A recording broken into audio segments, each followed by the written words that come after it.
हे भगवान, ये पांचों पांडव मेरा वध करने यहाँ आ रहे हैं। एक बार फिर से स्वागत है हमारे YouTube चैनल हिंदी ब्रह्मांड। आप सबने अश्वत्थामा का नाम तो जरूर ही सुना होगा। अश्वत्थामा गुरु द्रोणाचार्य का पुत्र था। अश्वत्थामा ने महाभारत का युद्ध कौरवों के पक्ष से लड़ा था। अश्वत्थामा के जन्म को लेकर यह बात की जाती है कि गुरु द्रोणाचार्य अनेकों स्थानों पर भ्रमण करते हुए हिमालय पहुँचे। वहाँ तमसा नदी के तट पर एक दिव्य गुफा में तपेश्वर नामक एक दिव्य शिवलिंग है।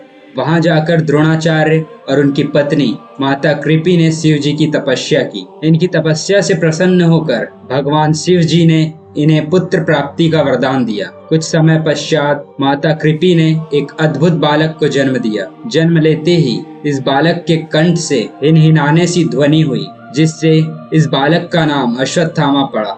जन्म से ही अश्वत्थामा के मस्तक में एक अमूल्य मणि विद्यमान थी, जो कि उसे दैत्य, दानव, शस्त्र, देवता, नाग आदि से निर्भय रखती थी। अश्वत्थामा 7 चिरंजीवियों में से एक है, लेकिन क्या आप जानते हैं कि अश्वत्थामा का चिरंजीव होना उसका वरदान था या अभिशाप? वीडियो शुरू होने से पहले आप सभी से एक अनुरोध है, अगर वीडियो पसंद आए तो वीडियो को लाइक और चैनल को सब्सक्राइब अवश्य करें और बेल आइकन प्रेस करना ना भूलें, जिससे आपको हमारी वीडियो का नोटिफिकेशन मिलता रहे। तो फिर चलिए शुरू करते हैं आज का वीडियो।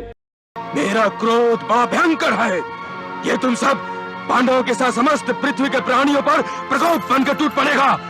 महाभारत के युद्ध के 15वें दिन जब द्रोणाचार्य का वध हुआ, गुरु द्रोणाचार्य के निर्मम वध के पश्चात पांडव की विजय होने लगी। अर्जुन के तीर और भीमसेन की गदा से कौरवों का नाश हो गया। दुर्योधन के वध के पश्चात पांडवों की विजय सुनिश्चित हो गई। समस्त पांडव दल विजय की प्रसन्नता में मतवाले हो रहे थे। अश्वत्थामा ने द्रोणाचार्य के वध के पश्चात अपने पिता के निर्मम वध का प्रतिशोध लेने के लिए पांडवों पर नारायण अस्त्र का प्रयोग किया, जिसके समक्ष समस्त पांडव सेना ने शस्त्र समर्पित कर दिए। युद्ध के पश्चात अश्वत्थामा ने धृष्टद्युम्न का वध कर दिया। अश्वत्थामा ने अभिमन्यु पुत्र परीक्षित पर ब्रह्मास्त्र का प्रयोग किया।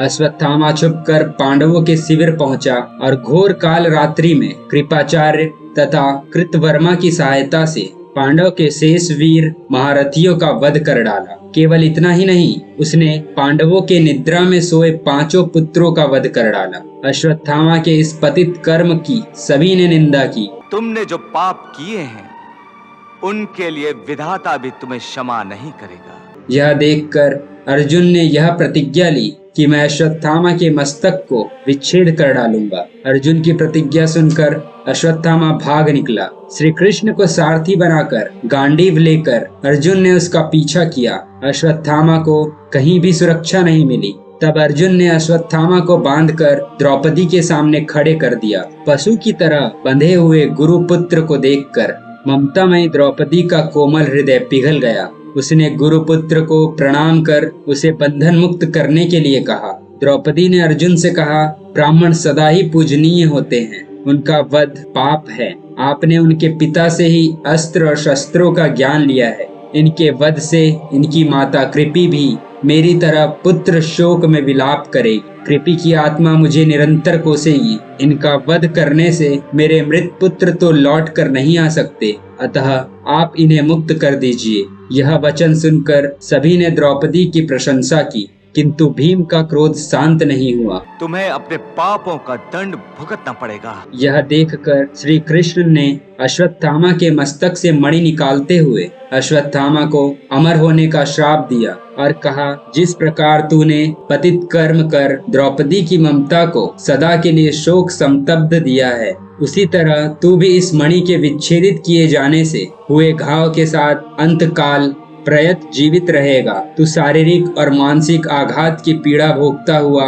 उस दुख को अनुभव कर सकेगा जो तूने दूसरों को दिए हैं, और कभी शांति को प्राप्त नहीं होगा।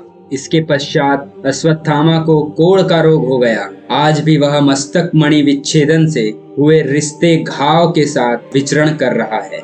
तो बस यहीं तक था आज का वीडियो। कैसा लगा कमेंट सेक्शन में अपनी राय जरूर दें। आपका हर कमेंट हमारे लिए महत्वपूर्ण है। मिलते हैं नए वीडियो के साथ, तब तक के लिए good bye and be safe. धन्यवाद।